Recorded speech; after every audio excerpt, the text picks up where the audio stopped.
Bonjour à tous, c'est l'heure du japonais en douceur de Radio Japon NHK World, l'émission pour tous ceux qui veulent apprendre le japonais et découvrir la culture japonaise. Avec vous, Myriam Dartois. Après 15 ans au Japon, je découvre encore tous les jours des expressions et des mots nouveaux. J'espère que vous aussi, vous aurez plaisir à apprendre le japonais. Et aussi, avec vous, Mehdi Amri de la Tunisie. J'ai le plaisir de présenter cette émission avec Myriam et j'espère que ce plaisir sera partagé avec vous.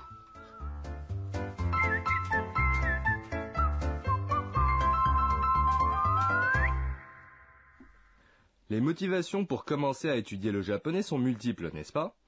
Certains de nos auditeurs s'intéressent sûrement aux animés, d'autres ont besoin du japonais pour leur travail. Dans le japonais en douceur, nous allons proposer des explications simples pour tous ceux qui veulent commencer l'apprentissage de cette langue. Le japonais en douceur compte 50 leçons. Autour de Monsieur Kwong, le personnage principal, nous allons étudier beaucoup d'expressions utiles au travail comme dans la vie privée. Tout d'abord, voici un message de Monsieur Kwong pour tous les auditeurs. Kwong desu. 一人で勉強するのって根気がいりますよね。Je m'appelle Kwong. Pour étudier seul, il faut beaucoup de détermination, n'est-ce pas? Mais ne vous découragez pas. Dans le monde entier, des auditeurs apprennent le japonais comme vous en écoutant Radio Japon. Faisons de notre mieux, tous ensemble. Monsieur Kwong est vietnamien, il a 25 ans. Dans son pays, il travaillait pour la filiale locale d'un fabricant d'électronique japonais. Au mois de mars, il a été muté au siège de Tokyo. C'est la première fois qu'il vient au Japon. Il a étudié le japonais dans une école de langue au Vietnam, mais il n'est pas sûr d'arriver à se faire comprendre. À Tokyo, Monsieur Kwong est accueilli par ses collègues du siège de ABC Denki. Monsieur Kwong est affecté au service commercial. C'est Mademoiselle Yamada, de la même équipe, qui est chargée de lui apprendre les ficelles du travail à la japonaise.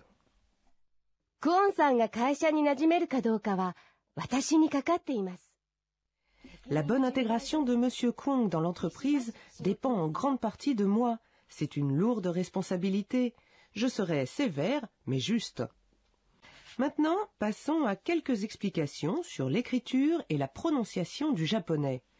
Les caractères de base du japonais sont les kana. En tout, il y en a 46. Ne vous découragez surtout pas face à ce nombre important. Chaque kana représente une syllabe, il est donc associé à un son, ce qui fait qu'à part quelques exceptions, la prononciation correspond à l'écriture en kana. Nous allons maintenant mémoriser les kana tous ensemble.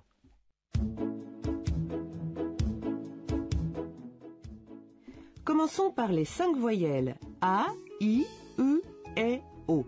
Répétez avec nous ces 5 sons en rythme. A, I, U, E, O. A, I, U, E, O. A, I, U, E, O. A, I, U, E, O. C'est ce qu'on appelle la ligne A. Passons à la ligne K. Suivez le rythme et prononcez clairement. Ka, ki, ku, ke, ko.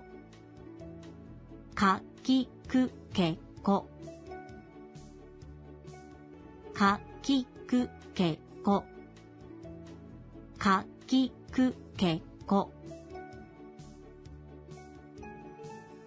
La ligne Sa. Attention, Shi se prononce Shi et non pas Si. Sa, shi, su, se, so. Sa, shi, su, se, so. Sa, shi, su, se, so. Sa, shi, su, se, so. Maintenant, la ligne Ta. Attention, prononcez bien Chi et Tsu. Ta, chi, tsu, te, to. Ta, chi, tsu, te, to. Ta, chi, tsu, te, to. Ta, chi, tsu, te, to. La ligne Na. Pas de difficulté particulière. Na, ni, nu, ne, no.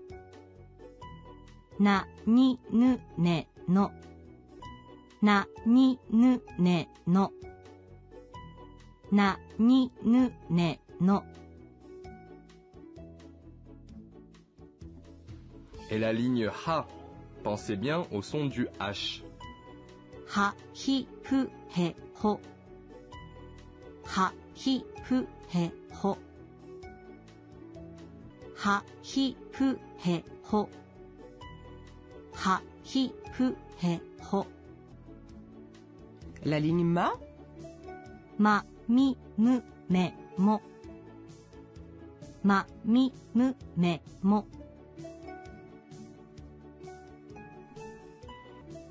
まみむめもまみむめも La ligne ya qui ne contient que 3 syllabes. やゆよやゆよ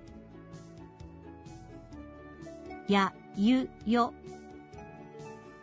やゆよ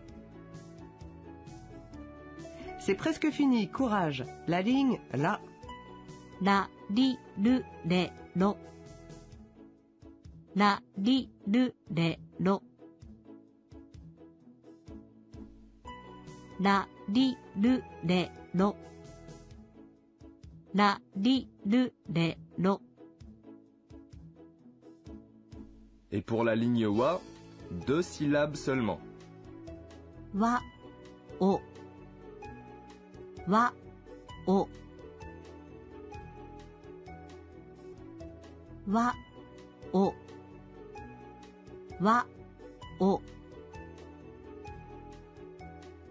Et pour finir, l'indispensable n. Voilà, c'était les 46 kanas du syllabaire japonais. Peut-être l'avez-vous remarqué, mais il y a 2 sons O. Celui de la ligne A, A, I, U, E, O, et celui de la ligne WA, WA, O. Le deuxième O sert de particule objet pour indiquer le complément d'objet et on l'écrit différemment. Dans la première leçon, Monsieur Kong passe sa première journée au bureau. Sa nouvelle vie au Japon commence. À la prochaine fois.